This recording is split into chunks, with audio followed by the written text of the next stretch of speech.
Hi, and welcome to the Modern Human Podcast with your hosts, Wendy and Brenda. Hello. Hey, everyone.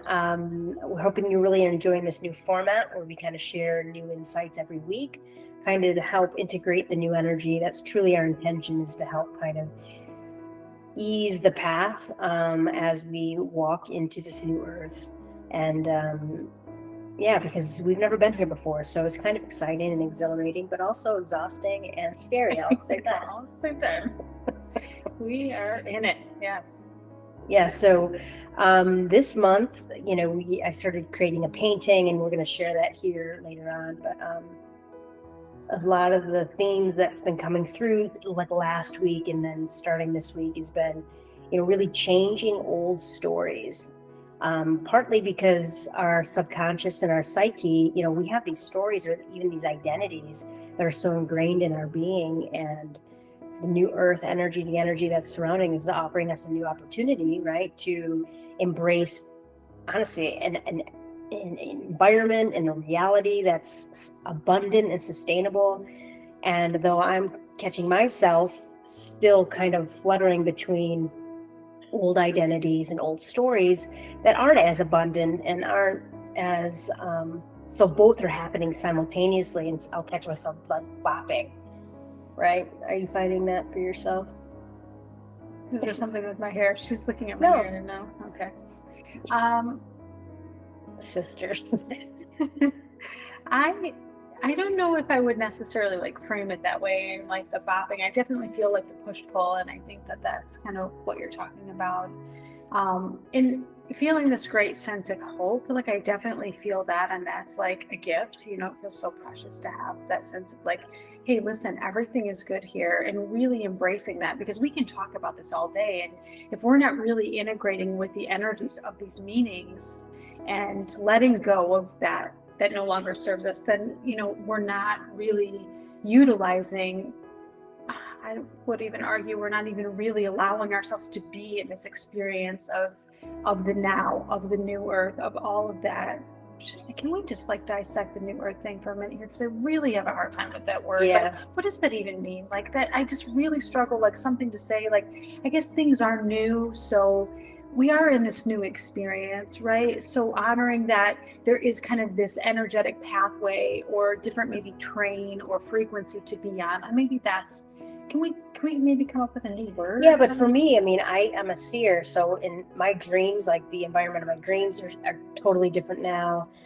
Even when I tap into like future stuff, it's almost like energetically inside of my head, it looks so different. And so in that way, I feel like that's the new earth. You like that language around that then? No, I feel like that. No, I feel like it. No, I don't like the language. I feel like in some ways it separates people from things, and it feels like this really far off concept, like new earth. We're still in this the same tree I've been hugging for my whole life. The same tree is still there, Well, it's almost this like energy of being in the darkness, of like knowing what you are in reference to knowing what you are not, which I intellectually understand, and I feel like I have some understanding that that's important, to know what you are not, to know what you are. And yet this language or separation around this new earth, like, I don't know, it's like it's so much more authentic to who I feel I am. So that's where I'm like, it's not something outside of me, it's not something separate, it's who I am. Yeah, but it has unfolded. It's like all of a sudden, we've been pretty awoke, if that's even a word. We've been pretty awoke. We've been awake. Anyways, I don't even know. Even that language. We've been awake pretty much our whole lives, meaning aware of the inner workings, the spiritual path, like without anyone having to say anything. We weren't taught that. We knew it within us. Yeah. And like how to heal, how to, the importance of forgiveness, all these things. But now it's so different. That's what I'm saying. Like time, the experience of time, the multi-dimensionality of past lives. I mean, it's like so intertwined with reality. Like I can slip into other lives. Like that's trippy. Like we haven't been able to do that before. And now I feel like that is a new reality. It's like almost experiencing reality in such a different way. So where I feel hence the label New Earth. And maybe that's part of the denseness right now, is that with that maybe lighter reality or higher frequency, which can struggle with that language, but you then do become aware when you're in this energy of density. It's heavy. It's like, like, so when you're in an old story, now you're really, like, all of a sudden you're moving through it does, right? It does kind of feel like that. You're kind of like, oh, and so like noticing and being aware. And I know you partly wanted to explore the experience you had over the weekend that was really poignant and kind of this meaning making around your world, and noticing, like, being the observer of your inner workings while something is unfolding in front of you. Yeah, because I feel like my experience of this new energy is, like I say, I'm going back and forth. You're saying push pull, but I see it as oscillating. Like, I can physically tell when my mind is wanting to go down old pathways of, like, victimization or woe is me, or, we all have those, like, I'm working so hard and I'm never getting support, whatever your stories are. Those are some of mine.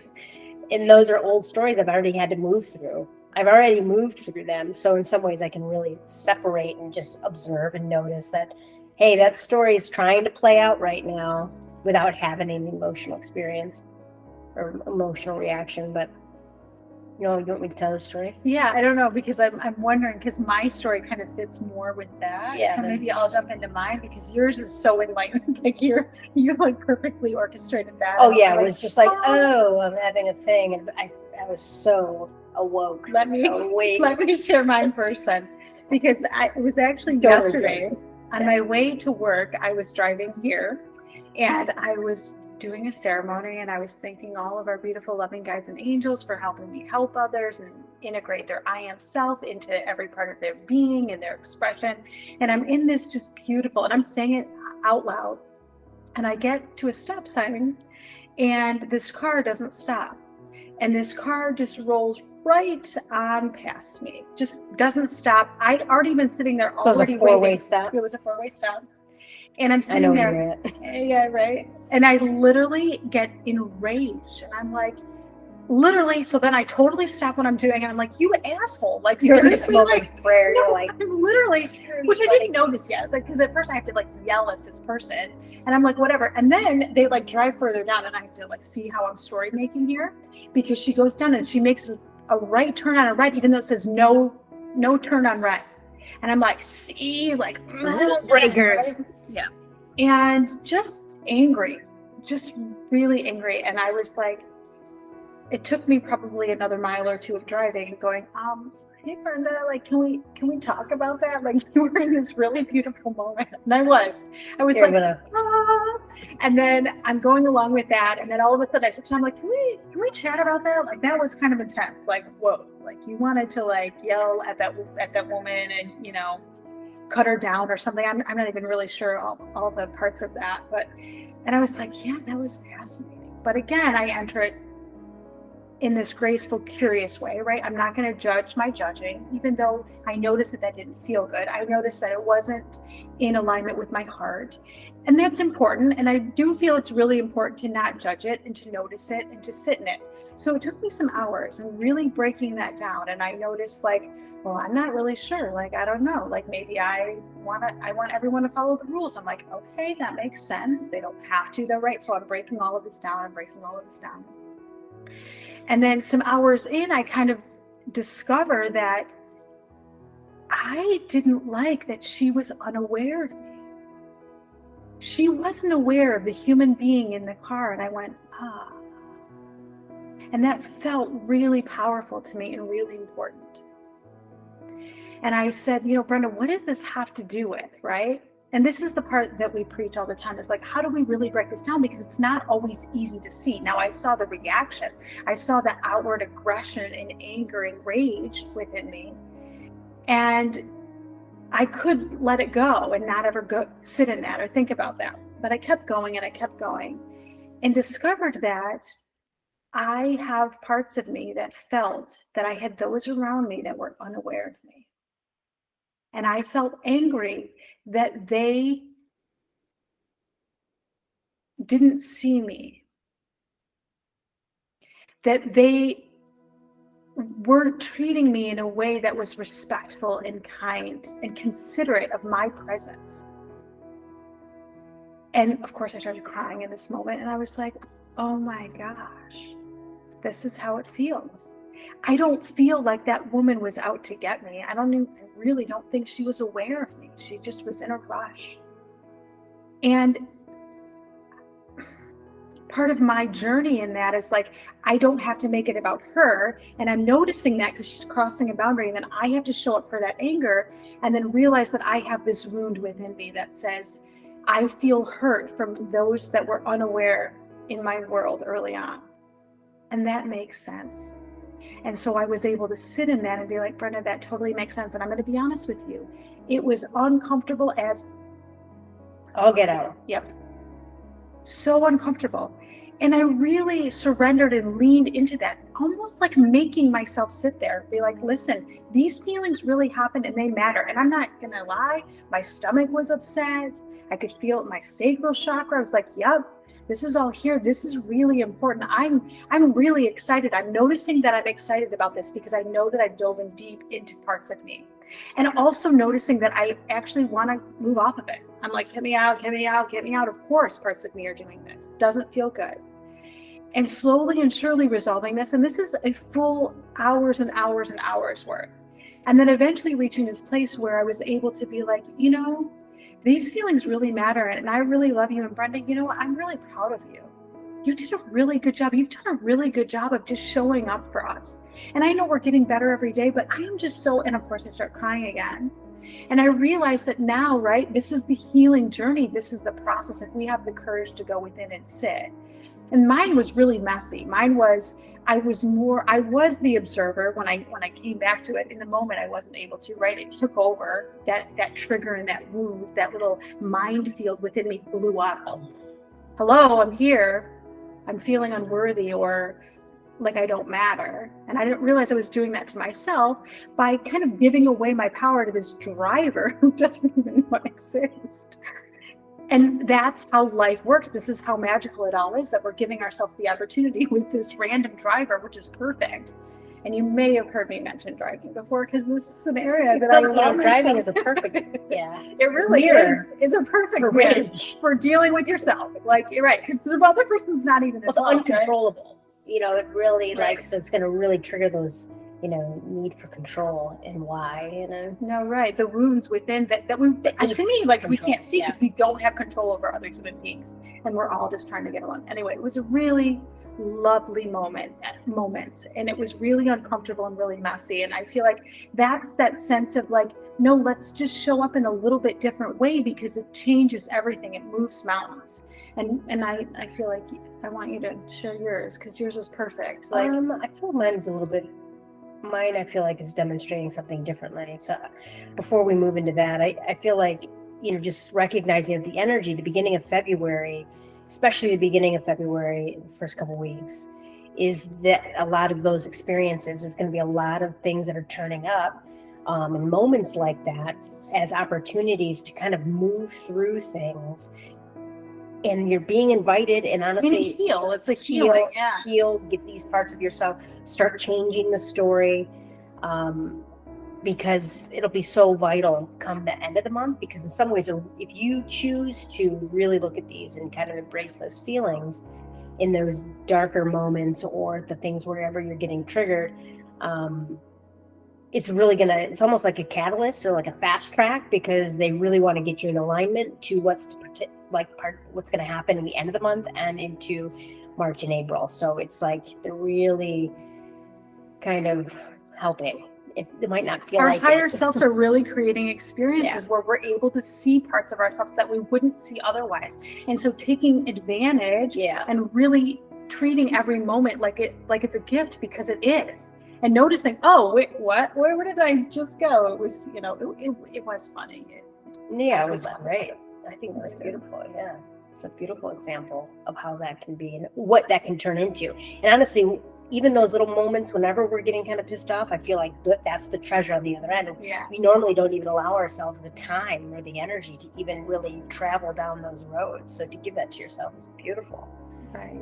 And I feel like that's what's being offered here, if you are being triggered, or even in traffic or at the grocery store, if they run out of watching things, or the handle news. a situation incorrectly, or Right. like customer service, are you turning that into a moment where you can love more, or are you turning it into a victimization story, where Right, because reality is happening to you. Right. If I'm creating a story, let's say around that nobody cares about me, everyone's unaware, they're not, I don't know, able to take care of me or notice me because I don't matter. Like some of that I could see attached to thoughts about myself, that I was treating myself that way. Like I'm the one who internalized those early life experiences and thought that I don't matter. I took these experiences and like many of us felt like it was my fault and that I could have been better, should have been better. And then these unaware people would have loved me, let's say. But that's not true. That's just a distortion. Exactly. And so then shifting that to really what my core value really is that we're all doing the best that we can with any given moment. But those parts of me that want to play out those stories don't know that wisdom yet, right? So I'm noticing the nuances of my being, that some parts of me still are growing up. And isn't that lovely? Isn't that great?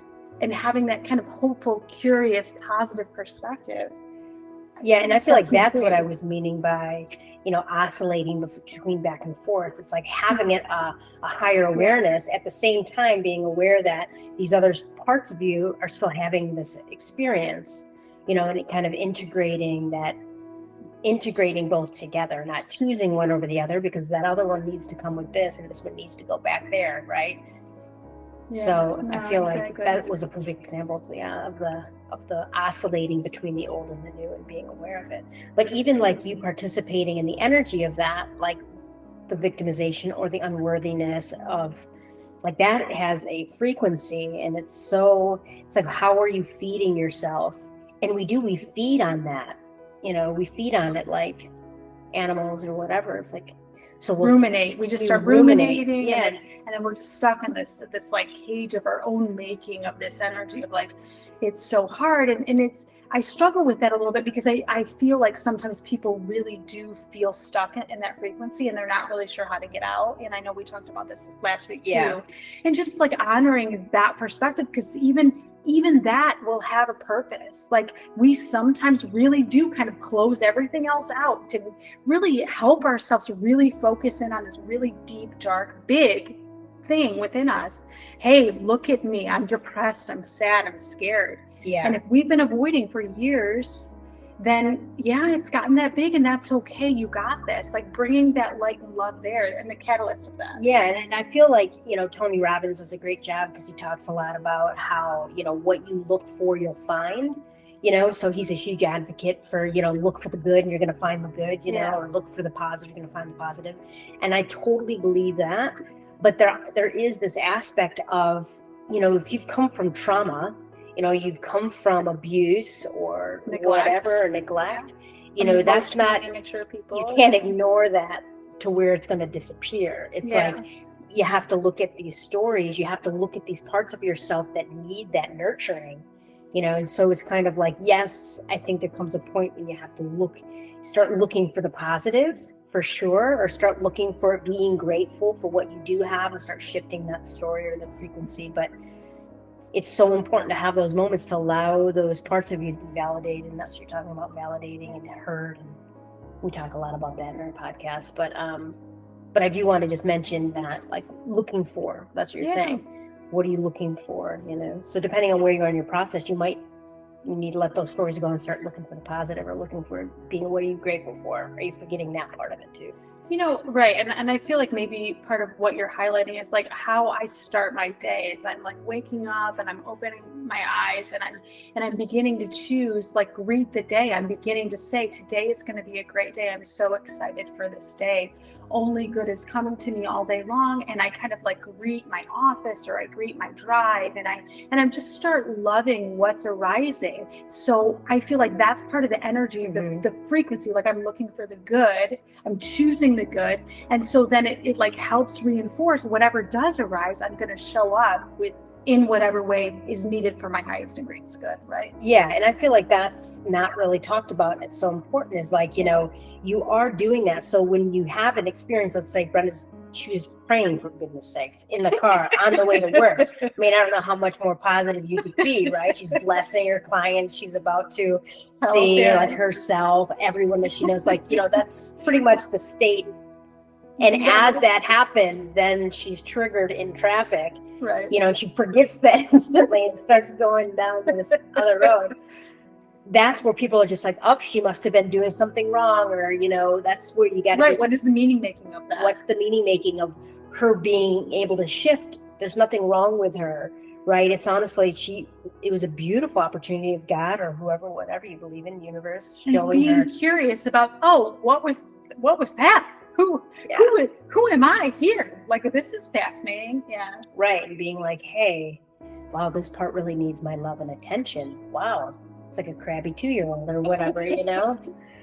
So, yeah. And I feel like shifting that reality, you know, instead of being this perfect human being where I'm always positive and I'm grateful for everything and never expecting, you know, a dark feeling or anger or whatever to arise, you know, I feel like it's a fallacy.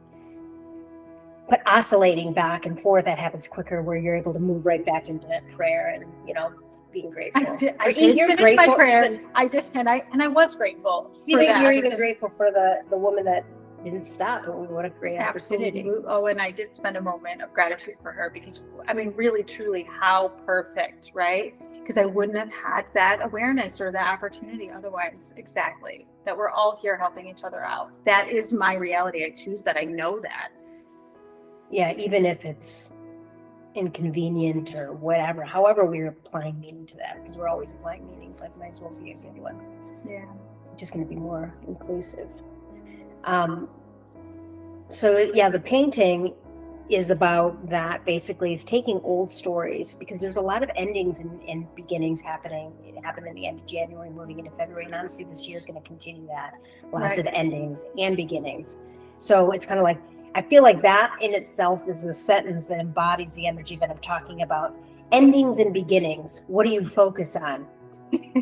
Right? Are you going to focus on the endings, or are you going to be focusing on the beginnings? And we oscillate between. You know, we do need to grieve the endings. We have to honor it, for sure. Right. And then we also have to celebrate these new beginnings. Yeah. Those are exciting too. Yeah. Equally. And they equally have the same kind of ground. And I feel like that perfect. It's like endings and beginnings. In my story, because it's like there's opportunities, like the new earth is here. Heaven is on earth. Heaven's on earth. And if you can hold that frequency, let's say, just be open to the idea of heaven's on earth. Where is it, right? Because it is about shifting perspective, you know, and I feel like that's partly what we're being invited to kind of enter into, is like, what does heaven look like to you? Or even the concept of heaven. It doesn't matter if you believe in Christianity or not. This idea of this beautiful world that's inclusive and supportive and loving, not utopian where we're all the same, but more like miraculous and allows for differences and you know, acceptance. Whatever you need, whatever you want, you know, and kind of having the courage to look for it. Really, a little nano moments, like, you know, my drive, my trigger moment of like looking at that in this beautiful way, and I truly see that way and honoring it for that. So then it turns into it. Exactly. So in that way, we're all responsible for our little like piece of heaven in that way, you know, where, you know, what are we creating? Right. So I feel like that's part of the message this week is like taking these old stories and turning them into something beautiful. So I feel like your story is perfect. My experience was more like, you know, we had a retreat, you know, and we had to order these workbooks. We had a last minute order, you know, and they took like 4 days typically for them to print these booklets. But I called them, they were going to do something for me and turn it over really quickly. When I got there, the guy that was actually printing them, he was kind of he wasn't necessarily liking his job. It didn't seem like, and, you know, he was kind of upset that he was even there. But I, you know, charmed him, you know, and I was like, hey, you know, it said it was going to be ready. And, you know, he was just like, no, the thing broke and like all this stuff. And so I had to go back to the retreat and then the retreat had already started and I didn't have these workbooks. So, so he didn't even know how to print them. He was acting like he's never even done it. He didn't even know what was going on and why he even had to do this. Why would he even accept the order even to do this? It was all this stories. Like, and I was like, yeah, I don't know. Like, I just kept sending him love and whatever. And I was like, I got to go back to the retreat and I got to start it. I got to, participate. So I'll be back. And he's like, yeah, I'll try to get them done in an hour. Well, within that hour, I got an email saying that the order was canceled, and I had all this angst, and I was like, oh, I had to go through these hoops, and how am I gonna, like, all these things of just pressure and just, disappointing customers and retreat attendings, all these things. Unraveling. Yeah, but it was like, but then I would go within myself, and it was like, no, it feels okay. Like, it feels okay. But my mind was going like, it's canceled. Now, what are we going to do? And I'm like, but it feels okay. How am I navigating this? So I was like, I'm just going to stay open, I guess. And so I end up calling up there because I was literally started looking at the people that could print it for me. I started like trying to start, it's almost like forcing something. I had to, which is an old energy for myself, just making things happen and like controlling it in the ways that I can, right? So I started looking up other print places around me that could do it within, an hour, whatever. And I was like, Wendy, why are you even doing this right now? Like, feel into this. I was like, yeah, maybe I'll just call up there and see what's going on. So then I stopped the order that I was with this new place. I call up there. And I was like, hey, man, I just got an email. I don't know what's going on. I got this email saying my order was canceled. And she was like, oh, we had to remove it from the system because we're going to give you a big discount. And I was like, oh, okay. Right. She's like, come on in.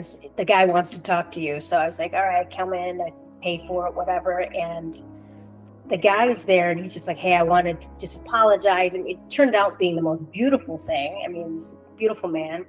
Kind of apologizing and just repairing that with me a little bit because he must have recognized he never really was mean ever, but you could tell he was just, it shifted him. And then he ended up giving me a few extra workbooks for free.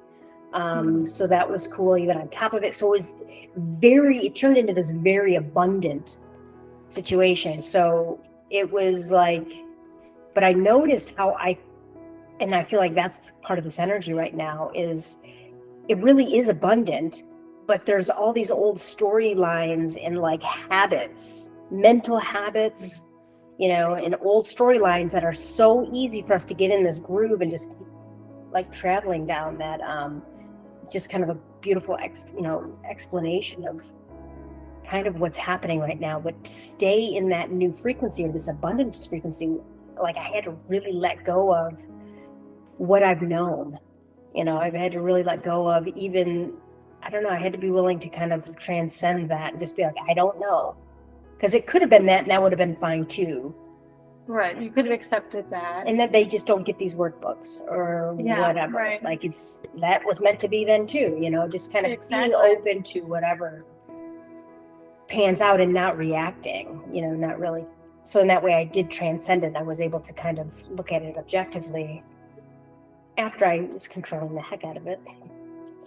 I mean, I feel like you did an amazing job the whole time because you really were able to observe it and notice maybe how strong our thinking selves are, because there is an element in our journeys where we have to put in some effort to ensure that our thoughts are in alignment with this maybe core values of our heart or core values of our I am.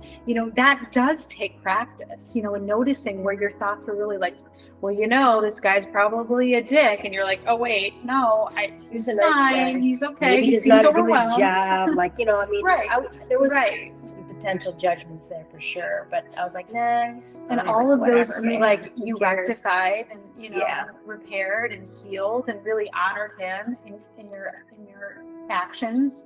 But I feel like that's a beautiful teaching too, just even allowing him to not be a bad worker, because nobody wants to be a bad worker or a bad driver or whatever. Like, it's kind of like they are really just doing the best that they can. And if you can just be open to the possibility that how you're seeing it is not the truth or reality. And I feel like that flexibility of just being like, maybe this person's the most amazing human being on the planet, and this must be just what I need. I need this. Right. That's, I like looking at it like that. And I know I talked a lot, and, I don't even know if it was during our podcast or it was our retreat, but just this conversation around, if your thoughts don't feel good, don't think them. I mean, that sounds so simple, and I do think it does tend to come down to really simple things, not always easy, but simple things. If it doesn't feel good, don't think it. It doesn't feel good to beat ourselves up. It doesn't feel good to judge ourselves. So don't do it. Stop. Just stop. Just stop. We'd just be sitting there staring at the wall. How about saying how great you are, how proud you are of yourself, how successful you are, and just whatever positive thing can arise for you, like that begins to feel really good.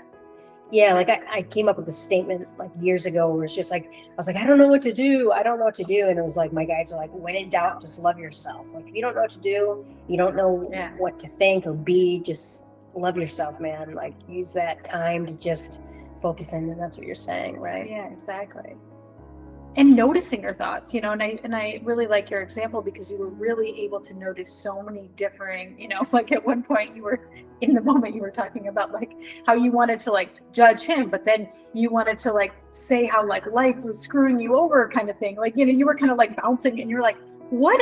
Almost like my thing, because you were kind of like, what are we doing? We're gonna like, but it was more, it wasn't emotional, but but it was. You were like noticing it, like this observer of all of these thoughts, like just coming out of this computer, like. Yeah, but I wouldn't let it like grab on. Yeah, it was neat. Yeah, it was interesting, and just the idea that is like truly abundant, like. Yeah. It was beyond my wildest imagination. Like, I would have never been able to create that reality. And I feel like that's a key component here too. It's kind of like the universe is offering up to you a reality that's beyond your wildest imagination. And so really like better than you could ever think.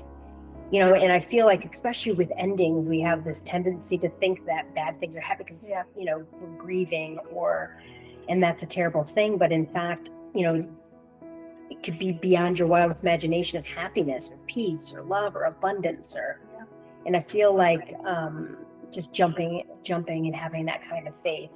And that's really this month's energy is like, think beyond your wildest imagination. Like, yes.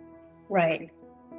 And if you're feeling heaviness or, sadness or anger, that is really more the overwhelming. Those are just parts of you that are needing your love, right?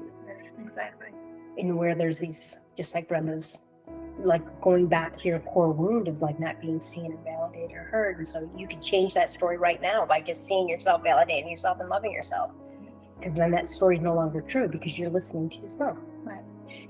And I feel like a key component is that in this energy of now, it really is me that I'm responsible for that. I have to take responsibility for how I feel and what I think. Nothing bad is happening. It's me that internalized those belief systems in such a way and felt that I was the victim of those that were not aware of themselves.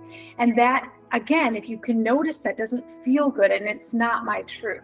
They are allowed and able to follow their rhythm and live their life in a way that works for them. And I'm also allowed to do the same, which means that my needs matter, that how I feel matters. And I do not have to react to the driver that may or may not be following the rules. They don't have to, right? The freedom of that, of like letting go of that. And that to me is heaven on earth. Yeah. I mean, this is a big topic and we maybe can get into it again in another week, but I feel like a lot of people have maybe not people that do this work, but maybe some people that fall upon this podcast, like, how do you get love?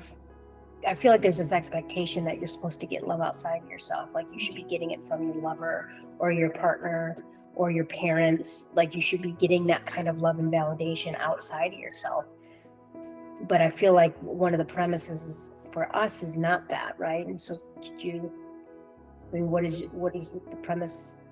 Yeah, and it's an interesting I feel like energy. That's like this. Yeah, because I feel that it's actually I feel that if we're not allowing the pathway, if we're not loving ourselves, if we don't have a frequency, kind of what you talked about, that like entrenchment of that negativity. So then the psyche thinks that like I wasn't loved and supported, so therefore I'm not loved and supported. Right, and it's going to seek that validation. It's going to seek evidence for not being loved and validated. Exactly, because it experienced that, and that's very much entrenched. And so creating a different reality, it takes all of these nuances, and we each have a unique way of finding our way to that healing journey within us.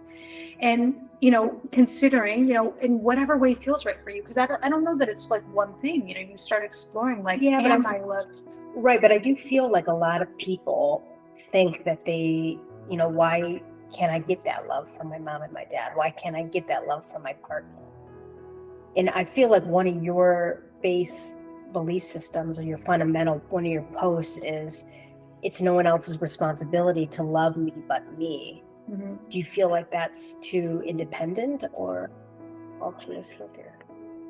I mean, that would be for, you to answer for yourself, and anyone who's listening to answer for themselves too. For me, I think, and I didn't quite finish this thought, but it was like, if I'm not loving myself, it wouldn't matter if anybody outside of me was loving me. It's in loving myself that I can feel and know that